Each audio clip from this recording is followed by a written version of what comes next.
Hi everyone, in front of me I've got a VIVO iQOO Z10 and let me share with you how to change the ringtone on this device.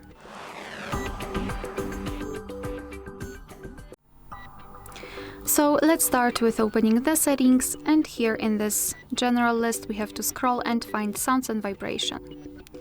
Then let's scroll down to localize phone ringtone and tap on it. So here we've got pre-installed ringtones from which we can choose. At the top we've got also the option custom ringtone, so we can choose something from our own files, and a no ringtone, which means that after choosing it your device will not use any kind of sound to notify about the incoming call. All you have to do to listen how the particular ringtone sounds is to simply tap on it and check whether you like it or not.